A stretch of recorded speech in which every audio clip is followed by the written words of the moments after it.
coragem. Se você pode, pega comigo a sua Bíblia e abra por gentileza em Êxodo no capítulo 2, e nós vamos ler apenas 3 versículos. Se você não tem Bíblia de papel, você pode acessar através de uma plataforma digital ou acompanhar a leitura da Bíblia aqui na projeção junto comigo. Êxodo capítulo 2, nós vamos ler do versículo 1 até o versículo 3. Se você pode, por favor, eu vou ler e assim facilita um tanto para nós. Depois, se você assim desejar, mantenha a sua Bíblia aberta, porque nós vamos falar de um contexto que está nesse mesmo capítulo e nesse mesmo livro. Êxodo capítulo 2, o versículo 1 nos diz assim: foi-se um homem da casa de Levi e casou-se com uma descendente de Levi. O versículo 2: e a mulher concebeu e deu à luz um filho, e vendo que era formoso, escondeu-o por 3 meses. O versículo 3: não podendo, porém, escondê-lo por mais tempo, tomou um cesto de junco, calafetou-o com betume e piche, e pondo nele o menino, largou-o no carriçal à beira do rio. Queridos, quando nós paramos para a gente ver esse contexto aqui, nós podemos sempre entender que Deus ele trabalha de uma maneira proposital. O versículo da Bíblia começa dizendo assim: e foi um homem descendente da tribo de Levi e casou com uma mulher da mesma tribo de Levi. Ainda que a Bíblia não fala o nome desses personagens, nós sabemos, porque a intenção desse texto que nós lemos é destacar o protagonista da história, que é Moisés. Mas nós sabemos que esse homem é Amrão. O nome dele é um tanto estranho, fora do comum para nós nos dias de hoje, mas o nome desse cidadão é Amrão, e o nome da sua esposa é Joquebede. Eles casaram, e a Bíblia fala de uma maneira muito simples, que eles se uniram no casamento e depois nasceram filhos. Mas a Bíblia faz questão de dizer de um filho, chamado Moisés, que foi fruto desse casamento. É interessante que quando a gente fala e a gente vê o agir de Deus em todas as histórias da Bíblia, e no contexto da nossa vida também, Deus ele sempre trabalha de maneira proposital. O nosso Deus é um Deus intencional, é um Deus proposital. Você está aqui por um propósito, e é interessante que todos nós somos interesseiros. Todos nós temos um interesse em comum, uma causa em comum. Pode ser que o nosso interesse seja bom ou seja mau, mas o fato é que nós nos movemos também por interesses. Amanhã eu vou trabalhar, eu tenho interesse em trabalhar. Uma realização profissional, o meu interesse. Mas também de receber um salário, também é o meu interesse. Aquele que me contratou também tem um interesse em me contratar. O meu serviço e saber que está tendo lucro e rendimento em cima do meu trabalho. Nós nos movemos por interesses. Nós trabalhamos por interesse. Todos nós temos o nosso valor. Eu dei um exemplo de um amigo meu de trabalho. Meu amigo, ele estava para meter a carta de despedimento. E então ele pegou e falou assim: seu Ramon, o ano que vem, 2025, eu vou embora da empresa e vou meter ali a carta de despedimento. Eu disse para ele: não faça isso. Converse com o patrão, porque você está falando a coisa certa para a pessoa errada. Eu não vou te ajudar e eu não vou solucionar o problema. Está insatisfeito? Converse com o patrão. Ele falou: mas eu já dei uma outra palavra para o outro patrão dizendo que eu vou. Eu disse: volte a tua palavra atrás. Ele falou: eu sou homem de uma palavra só. Eu digo: não seja radical e não diga isso, porque nós voltamos a nossa palavra atrás. O teu filho, teu filhão, quantas vezes você disse não para ele, e de tanto insistir, você acabou voltando a sua palavra atrás e disse sim. Então nós não somos tão duros assim. Eu falei: converse com o patrão, você é um bom funcionário e a empresa não pode te perder. Mas eu já dei a minha palavra. Eu falei: se o patrão te der uma 100 euros, eu vou. 200 euros, eu vou. E se ele te der 500 euros? Mas 500 euros já é muito dinheiro. Então espera aí, nós temos um valor. O fato é que ele negociou com o patrão, teve boas condições, está lá conosco até hoje, dando lucro e rendimento e trazendo alegria para todos nós que trabalhamos com ele. Todos nós temos o nosso valor, todos nós temos o nosso interesse. O fato é que eu estou aqui, eu tenho interesse com você. Eu tenho interesse com você. Qual é o meu interesse com você? Te ver bem. Meu interesse com você, fazer com que você viva uma vida com qualidade na presença de Deus. Qual é o meu interesse com você depois da morte? Que você vai morar no céu. Então eu estou aqui por um interesse em te fazer feliz na presença de Deus, em ser um instrumento de Deus. Esse é o meu interesse.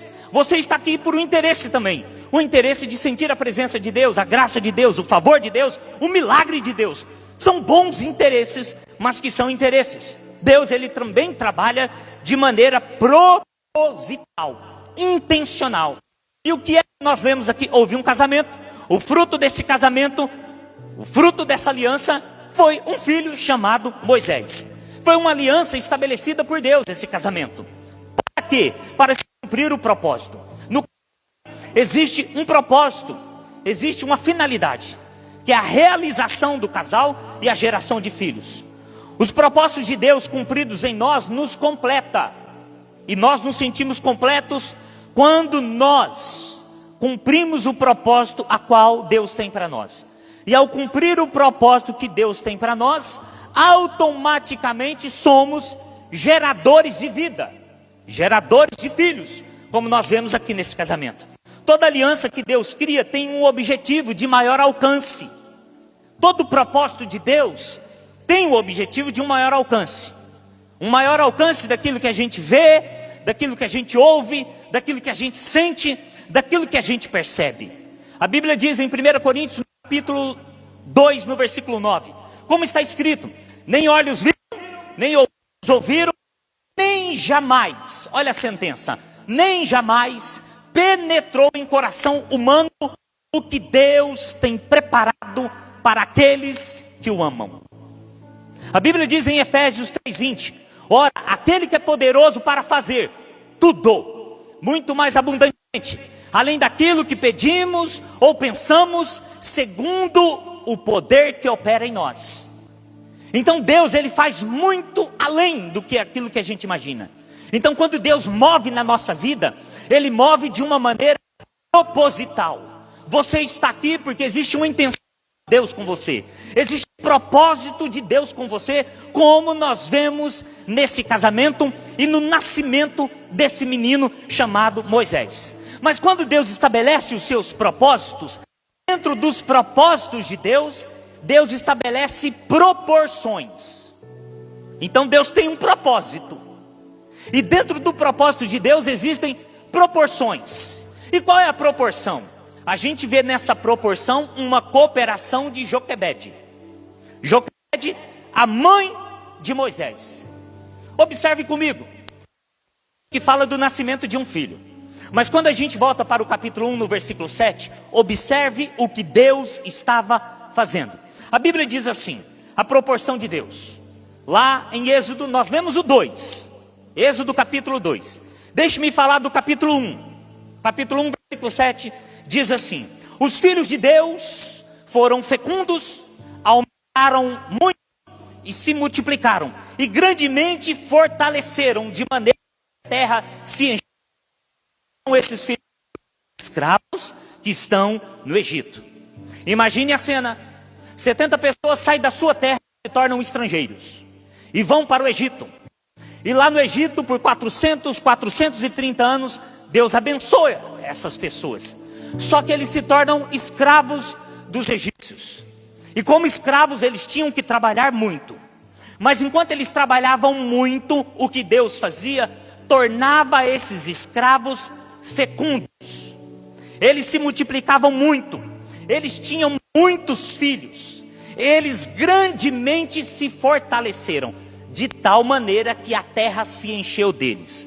Nós estamos falando de unidades, mas nesse contexto em que nós lemos esse capítulo, nós já estamos falando de milhões de pessoas.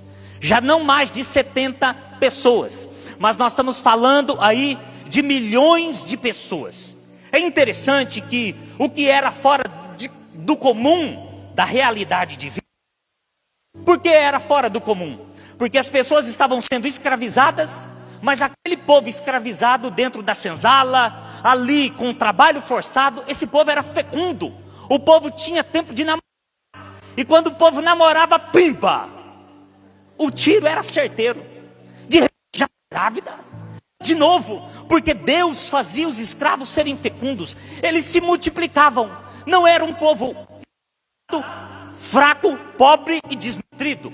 Era um povo porque Deus estava trabalhando a tal ponto que cresceu muito, a ponto de que os egípcios ficaram com medo. Por que esse povo era fecundo? Por que esse povo era tão fértil? Por que esse povo se multiplicava? Porque Deus tinha um propósito. E sem perceber, Deus estava agindo e estava trabalhando. Deus estava operando.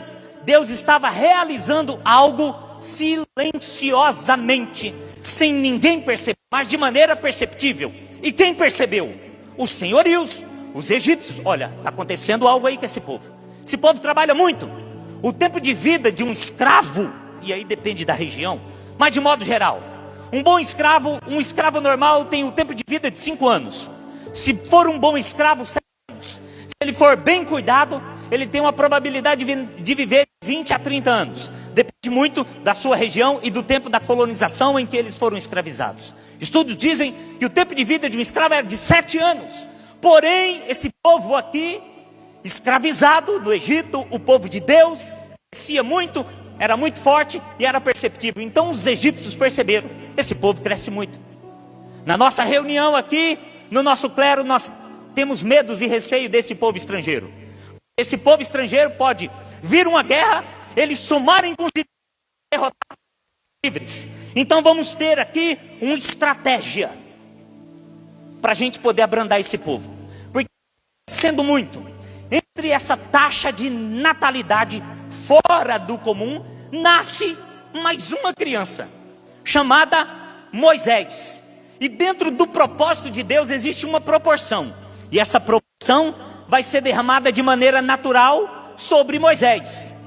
O povo crescia muito, o povo era fecundo, o povo era forte, muitas crianças nascendo, taxa de natalidade lá em cima, de maneira natural, porque Deus estava trabalhando, mas dentro desse propósito tem uma proporção. E quem é essa proporção? O nascimento de Moisés, que a história conta de maneira muito simples. O que é que nós precisamos perceber? Queridos, Deus está trabalhando. Deus está movendo sobre toda a terra. Não só aqui em Portugal, mas essa onda migratória tem uma grande probabilidade de Deus estar movendo.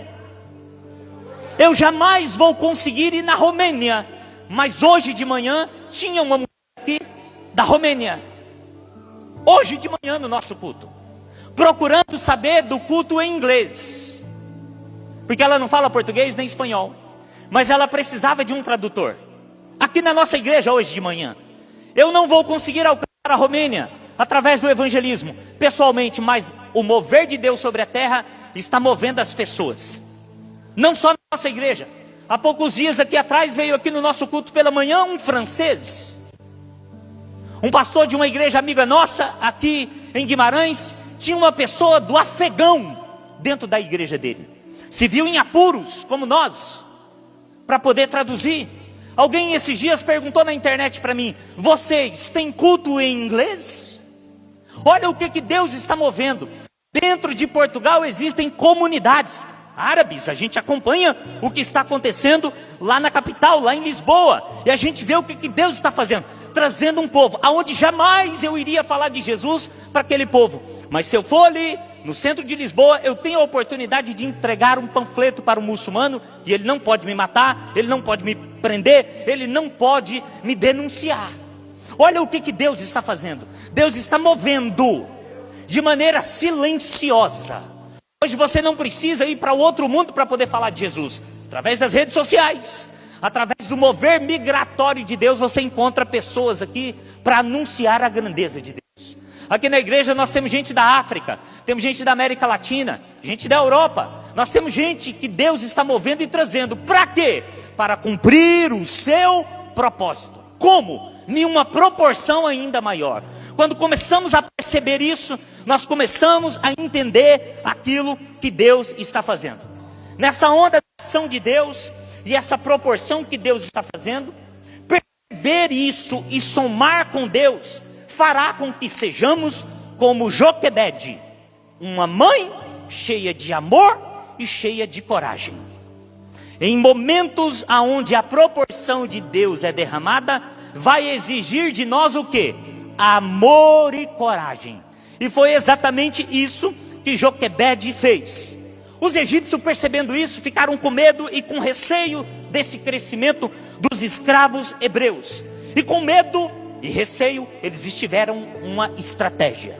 Qual é a estratégia que está descrita no contexto desse capítulo que nós lemos, no versículo 10 e 11? A estratégia deles é: vamos sobrecarregar esse povo. Vamos colocar os hebreus para trabalharem mais. Vamos afligi-los. É essas palavras que a Bíblia diz. Vamos afligi-los com mais cargas, mais trabalhos. Vamos de uma maneira com tirania. É essa palavra que está escrito na minha Bíblia. Vamos com tirania obrigá-los a aumentar a produção acima do limite. A Bíblia diz no versículo 14: vamos fazer a vida deles amarga, com muita carga de trabalho. Olha as palavras que soam na Bíblia.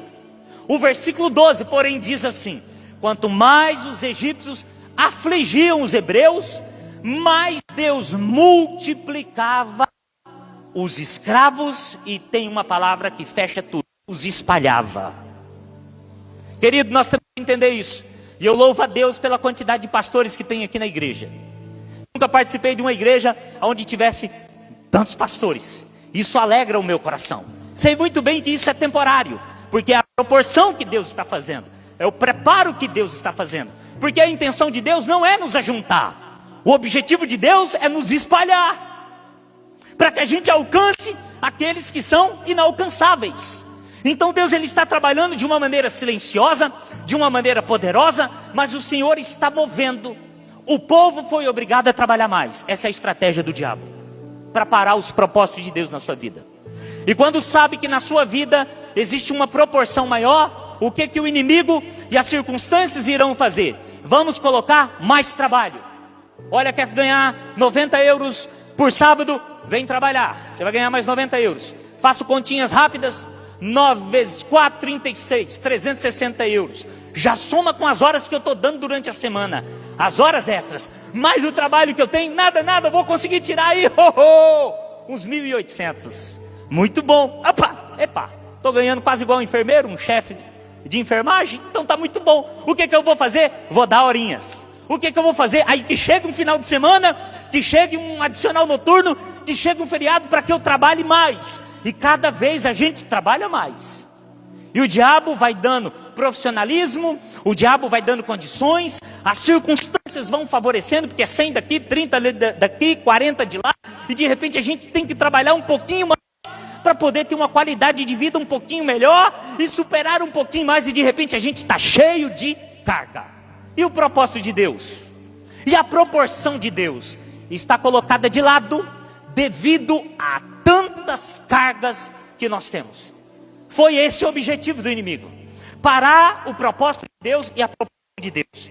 É interessante que diante de um ambiente de grande opressão social, a gente vê uma satisfação espiritual muito grande. Entenda uma coisa: nasceu Moisés dentro da taxa de natalidade, muito comum para muitos. Porém, esse Moisés, ele será o libertador dessa nação. Ninguém sabe, Deus sabe e nós sabemos. Além de ser um libertador, se alguém imaginava, será que vai nascer no nosso meio um libertador? Ninguém jamais imaginaria que seria Moisés, dentro de um contexto social, diante de muita opressão social, mas de muita satisfação espiritual de Deus também. Porque através de Moisés, Deus iria derrotar o Egito. A glória e o poder de Deus seria manifesta através de Moisés, derrotando os 10 deuses do Egito. Então não é apenas uma libertação, é apenas mais um libertador que nasceu. Existe algo de maior alcance, que é a glória de Deus ser derramado naquele império, naquela nação, no número 1 do mundo. Eles iriam ver o poder e a grandeza de Deus. Então Deus estava trabalhando nesse mesmo ambiente de grande aflição emocional dos escravos. Havia muita bênção pessoal. E deixa eu te contar que bênção, que coisa linda que Deus fez com esse menino e com a mãe Joquebede. Faraó então aperfeiçoou a sua estratégia. ele vê que o povo trabalhando muito e não está adiantando. Então o que ele faz? Nós vamos matar agora todos os meninos que nasceram. Bolou um esquema, chamou as parteiras hebreias e disse: todos os meninos, homens que nascer, é para matar no mesmo instante. Olha a ordem de Faraó. Já que a sobrecarga não está adiantando, os meninos então é para morrer. Por isso que nós vemos e lemos que a Bíblia diz em Êxodo 2:3 que Moisés ficou escondido por 3 meses. Joquebede com amor, Joquebede com coragem, o que ela fez? Não obedeceu a ordem de Faraó de matar o menino. E a Bíblia diz que ele ainda era formoso, dá algumas características. O que o menino aconteceu com ele? Ele foi poupado da sua vida, ele não morreu. Joquebede com amor e coragem guardou aquele menino. Joquebede não rejeitou o bebezinho dela, não abandonou Moisés e não deixou Moisés vulnerável, cuidou dele, escondeu ele por 3 meses. Quando a gente fala de esconder, eu logo me lembro, com a ajuda do Espírito Santo, daquilo que está escrito em João no capítulo 1, a partir do versículo 43. Existem coisas que Deus sabe que ninguém sabe. E a gente vai para João capítulo 1, versículo 43, que fala de Natanael, fala de Filipe. Jesus caminhando, encontra com Filipe e pega e diz para Filipe: segue-me. Filipe segue Jesus. E então Filipe vai até Natanael e diz assim: Natanael, achamos o Messias, achamos aquele a quem Moisés, a lei, os profetas dizem. E então Natanael diz assim: mas da onde ele é? Filipe diz: olha, ele é Jesus, o Nazareno, ele veio de Nazaré. Natanael pega e diz assim: e porventura pode vir alguma coisa boa de Nazaré? Aonde era Nazaré? De onde Jesus veio? Era a periferia, era a favela, eram os bairros sociais daqui da Europa. Era aquele povo que era imprestável, que não dava nenhum lucro para a segurança social, que não trazia nenhum benefício para a sociedade. Então eles eram colocados aonde? Lá em Nazaré. Por isso que Natanael diz assim: e porventura pode vir alguma coisa boa de Nazaré? Filipe pega, responde e diz: vem e vê. Então vão os dois de encontro a Jesus.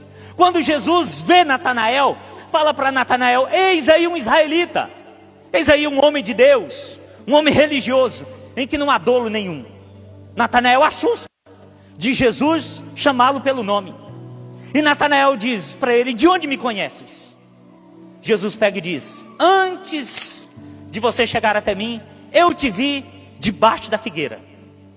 Quando ele diz isso, Natanael se desmonta. E Natanael diz: ele é o mestre, ele é Jesus, ele é o Senhor. Porque a história conta que Natanael tinha provavelmente a mesma idade de Jesus. E o que a sua mãe fez? Na época da perseguição em que Herodes determinou a morte de todos os meninos também, Jesus com sua família foi para o Egito. E a mãe de Natanael, que era solteira, por qual motivo nós não sabemos, o que ela faz? Ela vai até uma figueira e ela tem uma estratégia: vou abrir um buraco e vou enterrar meu filho ali, e vou cuidar dele ali. E a história diz que a mãe de Natanael morreu.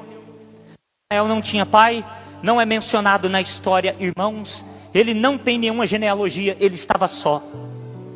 E quando Jesus vê Natanael, diz assim: eu te vi debaixo da figueira.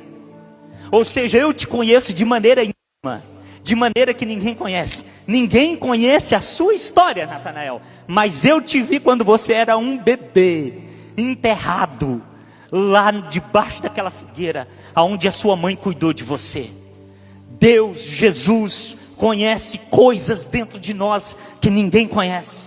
Talvez alguém que passou por um abuso, passou por uma aflição, passou por uma coisa tão íntima, tão profunda, tão marcante, que ninguém pode saber ou imaginar aquilo que aconteceu. Jesus sabe de todas as coisas, e Ele não vai expor a pessoa, mas Ele vai chamar pelo nome, de maneira íntima: Natanael, eu te conheço, eu sei a tua história, eu vou te dar uma chave, um código que vai mudar a sua vida. Eu te vi debaixo da figueira.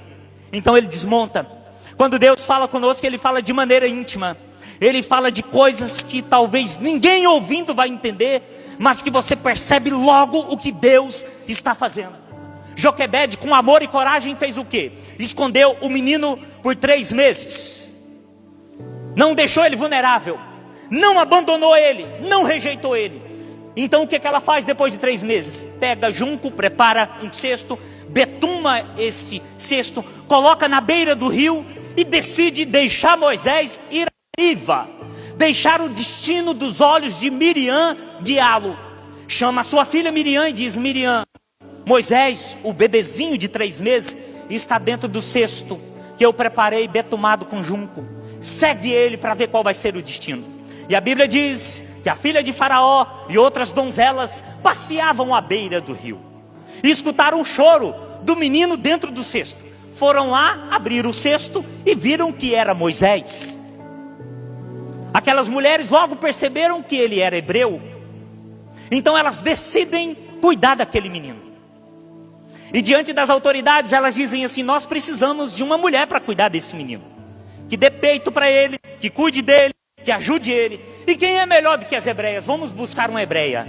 E em meio de milhões de escravos e mulheres hebreias, encontra quem? Joquebede, a mãe de Moisés. E a Bíblia diz que ela foi assalariada para poder cuidar do seu filho Moisés.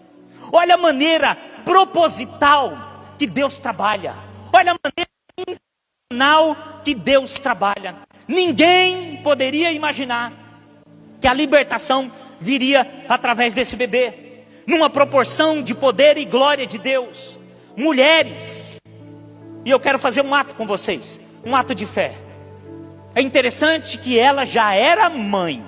Então eu digo, no dia da mãe hoje, para você, avó, eu digo para você que já é mãe, como Joquebede já era mãe e teve mais um filho, eu digo para você, mulher, assim como em centenas e milhares de mulheres que tinham ali, olhavam para Joquebede e não dava nada para ela, mas do ventre de Joquebede nasceria o libertador, aquele que iria derramar a glória de Deus sobre o Egito, o poder de Deus, e que seria comparado com Jesus. Então, carinhosamente, sem querer cansá-las, mulheres, fiquem de pé.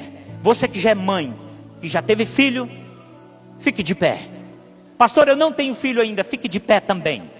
Todas as mulheres, carinhosamente, fiquem de pé.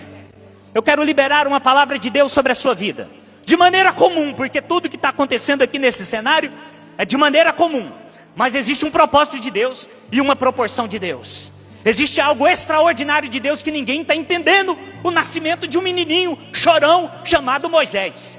Ninguém está entendendo o que Deus está fazendo e irá fazer através dele. Então, mulheres, para vocês, derramem amor e tenham coragem em serem mães fora do normal, com atitudes extraordinárias, gestos de nobreza e grandeza. Assim vocês gerarão filhos e filhas que libertarão essa nação. Eu quero fazer uma oração por você. Feche os seus olhos. Pai, no nome de Jesus, num culto tão comum, o Senhor pode fazer algo fora do comum. Num culto tão natural, o Senhor pode fazer algo sobrenatural através desses ventres que estão aqui. Pai, no nome de Jesus, como profeta nessa nação, como um propósito específico nessa nação, eu quero profetizar sobre esses ventres. Nascerá filho de maneira normal, nascerá filha de maneira natural, mas a glória do Senhor estará sobre essa criança, que mudará para a glória do nome do Senhor esta nação. Quantos concordam? Diga amém e aplauda ao Senhor. Aleluia. Pode se assentar. Pastor, eu já fiz a laqueadura. Amém. Nascerá filhos espirituais. Fique tranquila. Já passou os meus dias. Fique despreocupada. Deus ainda tem algo grandioso para fazer na tua vida, mãe. Queridos, além do trabalho forçado, de mais carga, mais horas que deveriam dar ali no tijolo, na produção, além de estarem debaixo de exigência, de produtividade, existia também um sentimento, o sentimento de culpa. Então eles poderiam pensar: gente, o nosso trabalho está sendo forçado. Mas por que o nosso trabalho está sendo forçado? Por que nós estamos tendo que dar mais horas? Por que nós temos mais carga? Porque está havendo crescimento no meio do nosso povo. A culpa do crescimento. a culpa das coisas irem bem. E então, o que nós dizermos a respeito desse sentimento? Olha como é que a gente fica tão misturado nesse sentimento. Onde se pensa, por que que Deus me trouxe para cá? E às vezes nós pensamos assim: por que que Deus me trouxe para cá? Eu cresci, saí da minha nação, estou na Europa, pensei que Portugal era uma coisa, pensei que a Europa era outra coisa, e existe em mim um sentimento de culpa. Deixei tudo lá na minha terra, tinha um bom salário, tinha casa, estava bem empregado, e agora eu tenho um sentimento de culpa. E nesse sentimento de culpa, como estrangeiro, eu já não tenho mais o que fazer, porque agora eu sou forçado a trabalhar. Para muitos podem pensar, e talvez seja a realidade: eu não tenho dinheiro nem para fazer uma visita no Brasil. Perdi apartamento, perdi casa, perdi trabalho, perdi tudo. E agora qual é o sentimento que eu tenho? Um sentimento de culpa. Eu falhei, eu errei. Às vezes nós pensamos que Deus fugiu do seu propósito. Às vezes nós pensamos que, além de trabalhar, eu ainda estou numa terra aonde existe a ideologia de matarem os nossos filhos, de tornarem eles cada vez mais afeminados. Existe a ideologia do ateísmo, a dificuldade da sobrevivência espiritual. Além de eu errar por um desejo de crescer, eu também agora coloco minha família em risco. Olha o sentimento que pode nascer: o sentimento de matar, de perder os filhos. Com isso, o povo de Deus fica cada vez mais aflito. Nesse contexto, eu e você também. Eu tenho falado que nesses dias eu ando muito chorão, eu ando muito quebrantado, e ando realmente. Há 8 anos que eu faço uma oração, e chegou o dia dessa oração se cumprir. Era para mim estar feliz, mas eu estou aflito, por causa do medo e por causa do receio. Porque não é só a minha vida, mas é a vida dos meus filhos que correm o risco de morrer também, e de sofrer emocionalmente, e de passar por lutas que não deveriam passar. Então a gente fica quebrantado, a gente fica aflito, a gente começa a chorar. Entenda uma coisa: Deus, Ele é o princípio e o fim da vida. É interessante que quando Deus se apresenta para esse Moisés, Ele diz assim: eu sou o que sou, eu existo por mim mesmo. Mas quando a gente fala do nome de Deus, o nome de Deus é tão grande que não tem pronúncia. Qual é o nome de Deus transliterado? É o tetagrama YHWH. Não tem pronúncia, começa com Y. Estudiosos dizem que o nome de Deus é uma onomatopeia, é um som. Estudiosos dizem que o nome de Deus pronunciado é isso aqui, é o I, é o Y, é o H, é o W, é o H, é o W. São apenas essas 4 letras. Interessante que Deus, sendo o princípio e o fim da vida, quando as pessoas nascem, todos nós nascemos, a primeira coisa que a gente chama é pelo nome de Deus. Hoje na minha vida, de maneira inconsciente, eu chamo pelo nome de Deus. Ainda não morri, mas quando morrer, provavelmente meu último suspiro, chamando o nome de Deus. Quando uma criança nasce, antes de chorar, o que ela faz? Chora. Quando a gente está muito aflito, o que a gente faz? Meu Deus, e agora? Esse é o nome de Deus. A Bíblia fala do Espírito Santo como um ruach, como uma onomatopeia, como um sopro também. É o suspiro de Deus. Quando a gente está aflito, sendo escravizado, quando a gente está sem saída numa situação, o que nós fazemos? E agora? Geme a nossa alma. Há dentro de nós um gemido inexprimível. Uma coisa que a gente não consegue dizer. O que você tem? Estou aflito. E agora? Quando a gente faz isso, a gente está clamando o nome de Deus. Como é que o povo clamava sendo escravizado? O povo estava ali trabalhando, suspirando e fazendo o quê? Ai, até quando? Até quando? 400 anos, a minha geração, a minha nação sem terra, estrangeiro, escravizado. Até quando, Senhor? Até quando? Lá no meu trabalho, quantas vezes eu já... Senhor, Deus, não tem palavras, não há expressão, clamando por Deus. E a Bíblia diz, no capítulo 2, dentro do contexto, que o povo clamava por Deus, e Deus ouvia os seus suspiros e as suas orações. Queridos, é exatamente isso. Dentro da proporção e da grandeza de Deus, de maneira natural, o que nós fazemos é clamar por Deus. Eu não sei qual é o seu estado hoje, não sei como você se encontra, mas eu sei que talvez existe sobrecarga. Eu sei que você é mulher e homem de amor e de coragem. Eu sei que você está debaixo de um propósito de Deus. Eu sei que Deus tem uma proporção especial somente para você, num plano que somente Ele vai cumprir na sua vida. Imagine que você também está clamando por Deus com gemidos inexprimíveis. E agora? Documento, trabalho. Ai, mano, até quando? Cadê? Fui enganado, perdi. E agora? E a gente clama pelo Senhor. A gente não sabe, mas entenda uma coisa: Deus está trabalhando em tudo. E Ele tem um lindo plano na sua vida. Os seus olhos não vê, os seus ouvidos não vê, ainda não penetrou no seu coração aquilo que Deus tem preparado para você. Portanto, fica firme no propósito de Deus.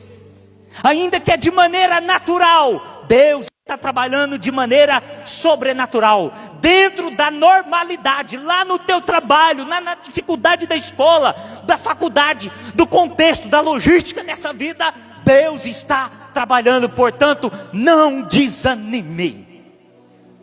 Sendo escravizado, tem um sentimento de uma pessoa livre em Cristo Jesus.